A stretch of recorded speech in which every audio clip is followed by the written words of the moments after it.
Hello everyone, I'm Babla Jonathan and this is the 6 p.m. primetime newscast on Equinox Television live from our headquarters in Cameroon's economic capital. Dwelling our top stories, the National Episcopal Conference of Cameroon calls for investigations into the violence and crimes committed within the context of the deepening Anglophone crisis in the northwest and southwest regions of the country. In a message, the men of God have called on government to investigate and punish those who will be found guilty by the judiciary. And out of the country, Joseph Kabila will not be standing as candidate in the upcoming December election in the Democratic Republic of Congo. He has chosen one of his supporters to stand as candidates for the presidential majority. Those were top stories.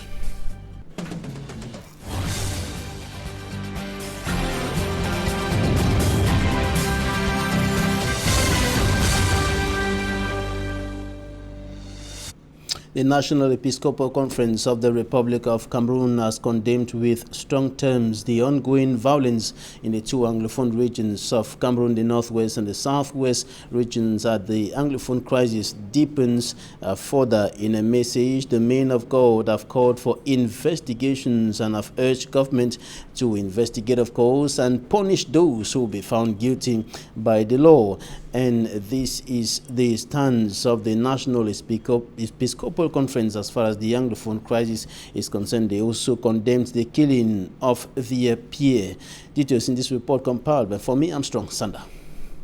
Meeting in Yaoundé on the 7th of August 2018, members of the Standing Committee of the National Episcopal Conference of Cameroon noted with regret the persistent increase in violence and abuse in the northwest and southwest regions of the country. In a message signed by the President of the National Episcopal Conference of Cameroon, His Grace Samuel Kleda, the men of God strongly condemned all acts of violence in these regions regardless of their origin, while observing that no one is spared from the prevailing situation of deepening insecurity. They strongly condemned what they termed despicable and coward act which led to the killing of Reverend Father Alexander Sobnugi of Bomaka Parish in Boya on July 20, 2018. The prelate expressed dismay and sorrow for this crime which they termed heinous.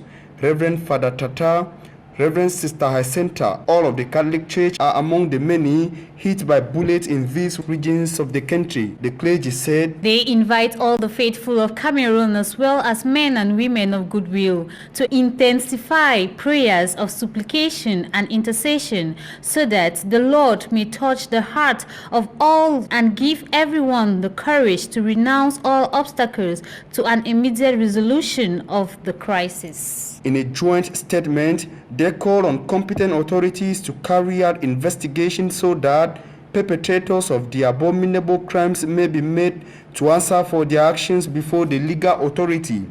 They also want the state to assume its sovereign duty of safeguarding the security of persons and goods throughout the national territory.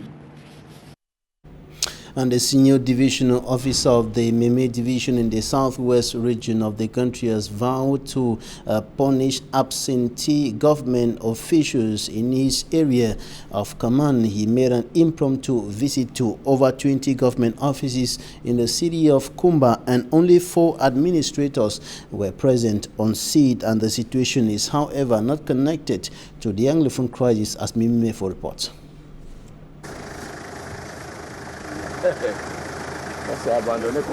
An impromptu control to divisional delegations and public offices in Meme Division Southwest region of Cameroon. And after visiting over a dozen offices, the disappointment of the senior divisional officer is manifested in his gesture.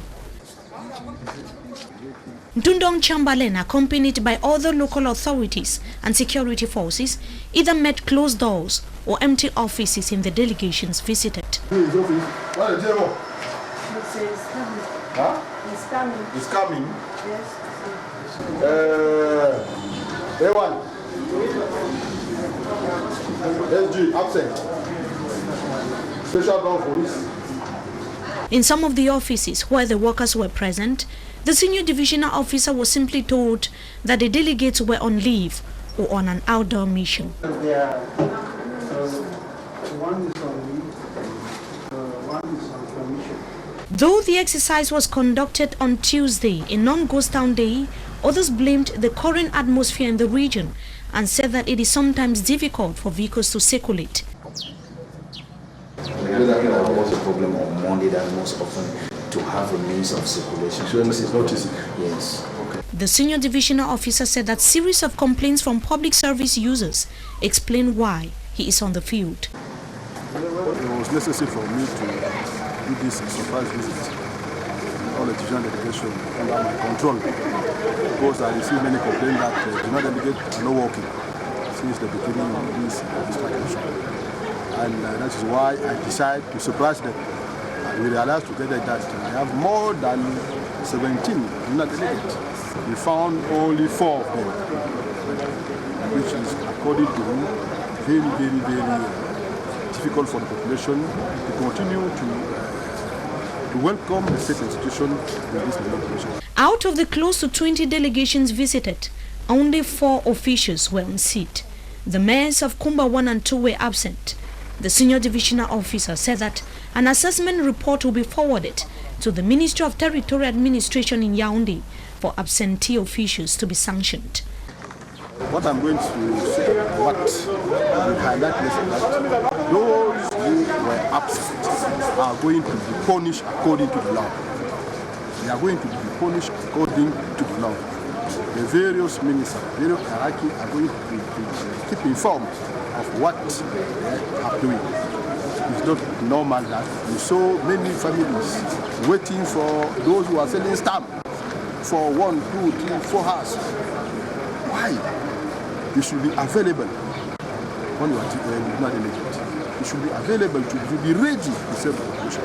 But if you are not doing that, the STO, who is the boss, is going to punish you. And it is what I'm going to do concerning all those who are absent. Local authorities have gradually been deserting their offices in some localities persistently hit by violence and gunshots in the northwest and the southwest regions of Cameroon.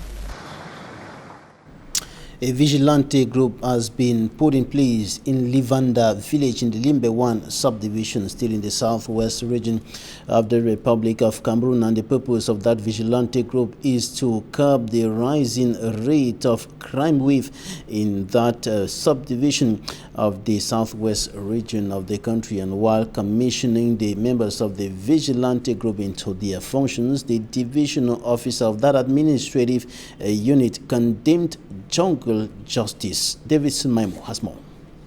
According to the inhabitants of Livanda village in Limbe 1 subdivision, armed robbery, petty theft and harassment is gaining ground in their neighborhood. They were attacked last year. They came at the broken store, followed the person selling the store to the house, attacked the person. Have such type of threats many times. The worry we are playing. Because of, some fun at the day where we don't get light. That's why they they live chop for bush. They live goats them. They catch goat, catch pig. They live farmers. They chop. They remain for bush. Chief, come sell them for the very people for quarter.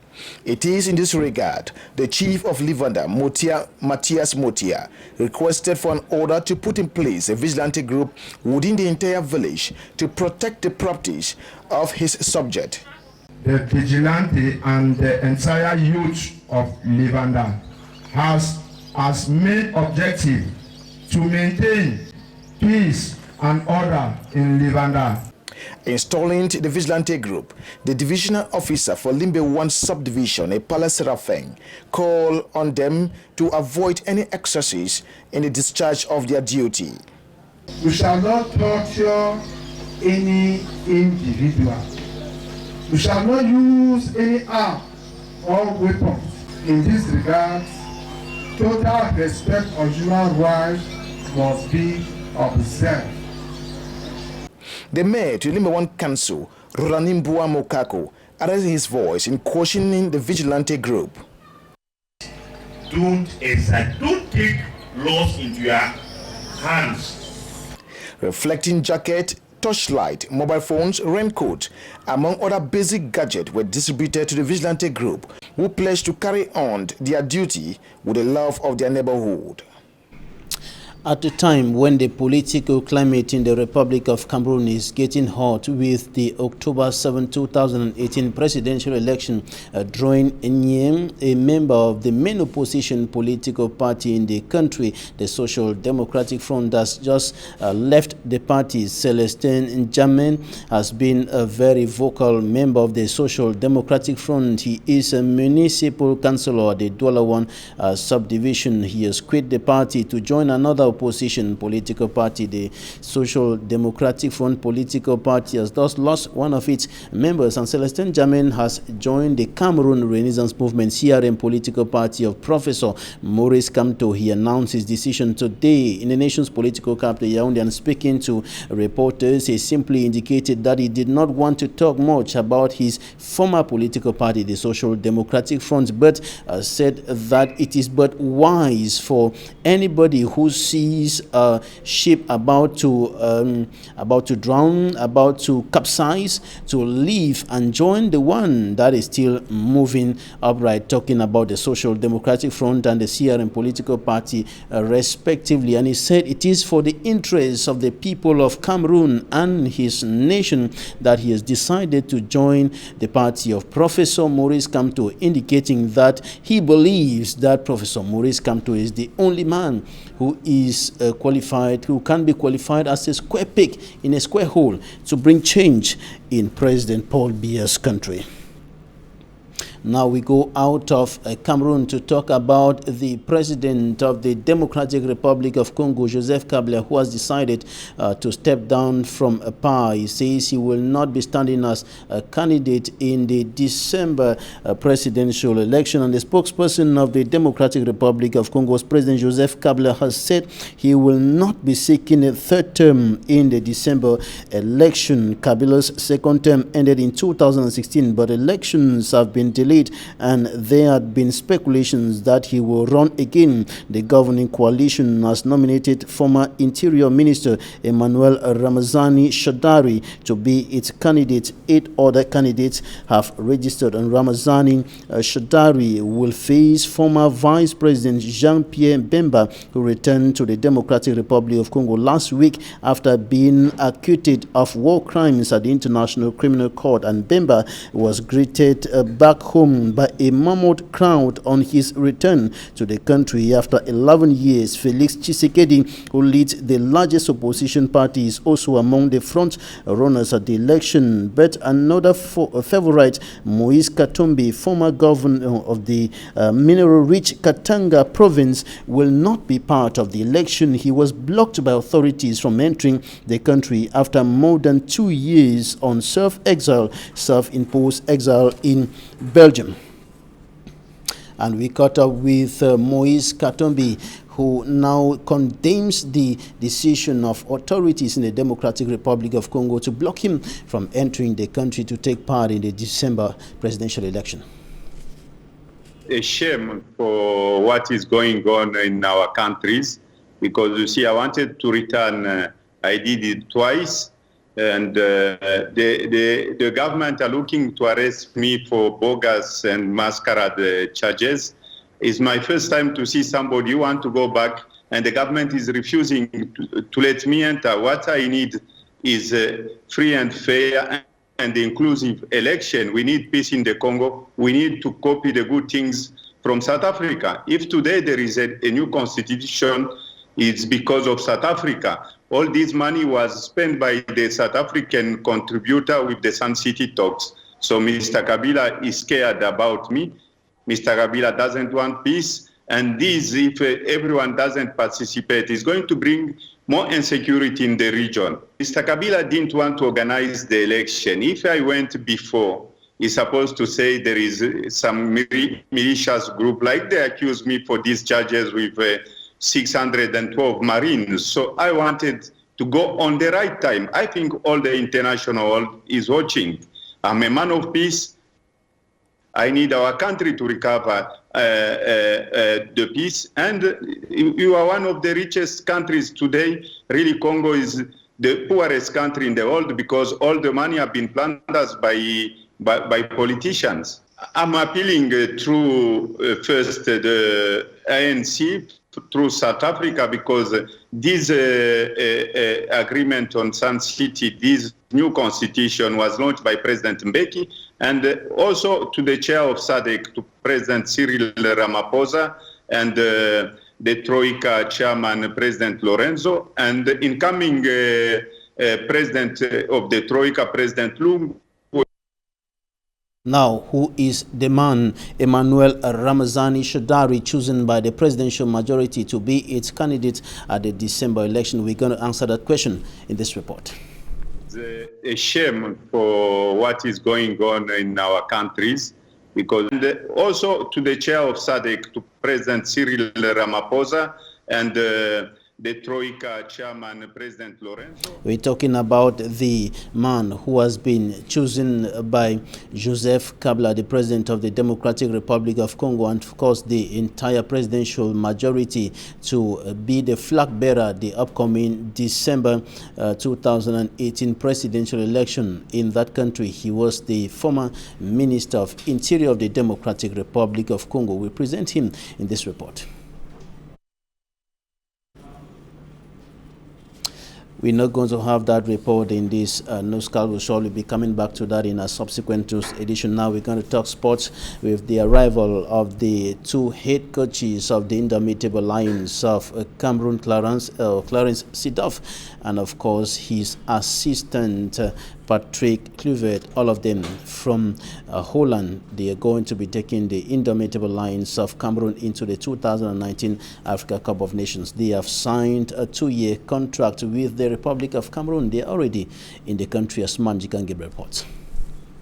After the arrival of Clarence Clyde Seedorf at 2:45 a.m. Thursday, with enough rest, the Indomitable Lions head coach had enough time to change his clothes and return to the airport to welcome his assistant Patrick Stéphane Kluivert. The aircraft carrying the assistant trainer of the Indomitable Lions touched down at the Insimalen airport at 11:45 a.m. At the site of Clarence Seedorf to welcome Kluivert was the president of the Normalization Committee of FECAFOOT, Barrister Jodone Happy, and other members of the Normalization Committee.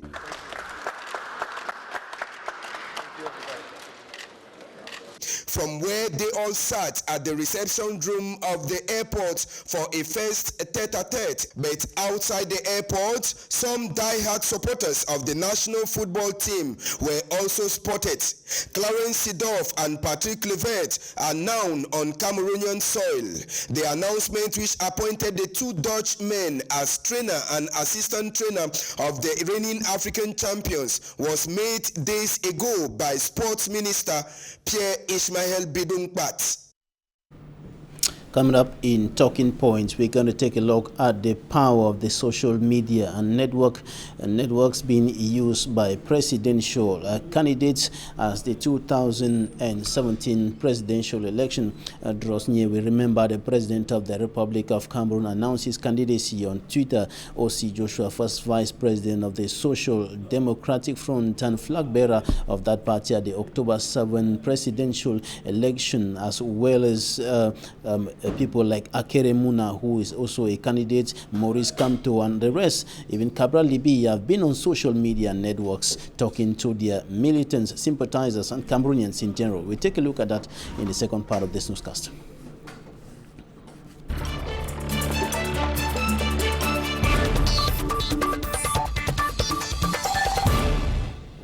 Thanks for joining us in Talking Points. We are receiving MOKATE ASHU, who is a co-founder of Jongo Hub, a major promoter of technical or technology entrepreneurship at the Silicon Mountain in Buea, southwest region of the country. And of course, you are an expert in these issues concerning the internet, social media, the use of all these facilities put at the disposal of all persons, notably in this case, we're talking about presidential candidates by technology. How powerful are these tools? I think that we cannot overemphasize the importance of the digital space in our age. We are seeing that as the world is changing, people are going digital. We are aware that Facebook announced last year by their statistics that like 2.1 million Cameroonians are on Facebook. That's a significant number. And if you look at the age demographics from on Facebook in Cameroon, it should be from 18 years, meaning those are people who are able to vote. So if you get into that kind of a space, you have an opportunity to convince people. So the digital space it's so important for these political actors to really occupy. That's why, of course, we saw the President of the Republic announcing his candidacy on Twitter. We've heard many of the candidates who are on Facebook, who are on WhatsApp, and so on, speaking to candidates, militants, speaking to Cameroonians at large. Yeah, definitely. I think that's the way to go, because if you know, like we're talking about the digital space, it's not just about the social media, but we also have the mobile space, okay, which is more significant because everyone in Cameroon is connected. All right, so you see technologies like WhatsApp, they are on mobile, so many more people are using WhatsApp in Cameroon, and you see different WhatsApp groups created by different political parties. I'm seeing many of them, trying to engage members, trying to push forward their policies and their ideologies, and trying to also convert people to follow them, So I think at the digital space, you have more time to express yourself compared to mainstream media where you're limited with time. But at the digital space, people have opportunity to question you freely and really participate. So I really think that's an important space for every politician to use to make a difference. And digital space is also about speed. Yes, it's also about speed, because you don't need to meet me, I'm in Boya and you're in the north. You don't need to meet me face to face to be able to convince me. You could just get a phone call, or you could just send me a text message and I receive that. So today, like I was just talking about the mobile technology, I think one space that many politicians need to use is using bulk SMSing, because it will go further than any other method of marketing yourself as a politician. Now, how far can these social networks, these social media impact in one way or the other the outcome of the presidential election, the campaigns, and so on? There's something about the social media space which has to do with digital trust, okay? I don't think that the social media and discussions that go on there can really reflect the true political status quo. I'm not very convinced about it, because people can tell you something on social media, but that's not what they mean. So in terms of digital trust, I believe that yes, it can have an impact in terms of driving your message, in terms of giving you a voice out there, in terms of you being known as a politician, in terms of passing around what exactly you want to do for a country. Yes, it can have an impact. You can get to that space and be known. But in terms of converting people into actors, political actors, converting people into voters, it's a whole different terrain. We need to understand that we're not in Europe. The level of digital trust in Europe is higher, or in the Western countries is higher. But when it comes to Africa, people are getting to adopt technology. So the adoption of technology is something that politicians need to take into consideration when they are having their policies or their communication policies. Now, what are they expected to do to build this trust, to ensure that the followers are following them from their head, from the crown of their head to the soles of their feet? I want to put it that way. I think one of the main things is combating fake news, all right? Being able to be fair in your judgments whenever you're expressing yourself publicly on social media, being able to bring about that kind of balance. Because when I read on social media, many people read on social media, and when they analyze what they have read on social media, they can get a balance. They want to get convicted. But if you have this politician who is always posting fake news, who will trust you?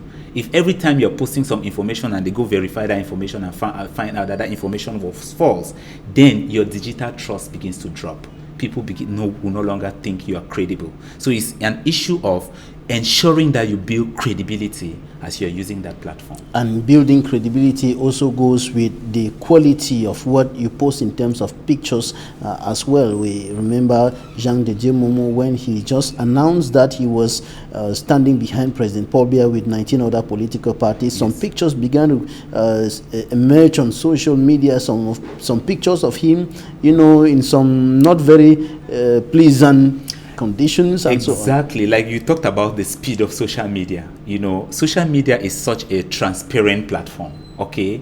And there is no way, if you're living in a way that depicts you as irresponsible, when you stand up to be president, social media is going to tell the world about the real kind of personality you are, you know? So, I mean, that's this kind of space where every citizen has an opportunity to express themselves. People are not feeling like they're limited to express themselves on social media. And so politicians need to really be careful, need to take their time in the use of social media, take their time in the use of what they post.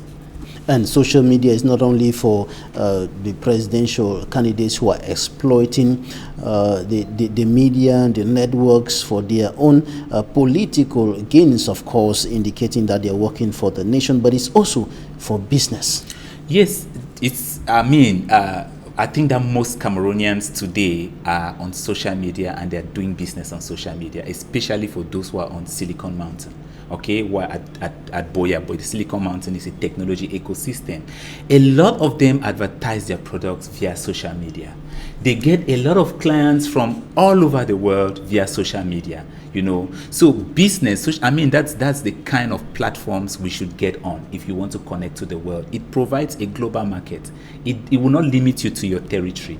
You will go beyond your territory because you are connected to the rest of the world. And you're one of the people who have been working in this area to promote technology, entrepreneurship, to promote startups, to promote small and medium-sized enterprises, especially on the internet. Yes, I actually really call myself a youth entrepreneurship advocate, because young entrepreneurs in Cameroon and Africa at large have a lot of disadvantage with growing their business. You know, with maybe just starting from their idea to business. They have this very big challenge: access to capital, access to the kind of resources and infrastructures that they need to be able to build their businesses. And that's the reason why we came up with Jongo Hub.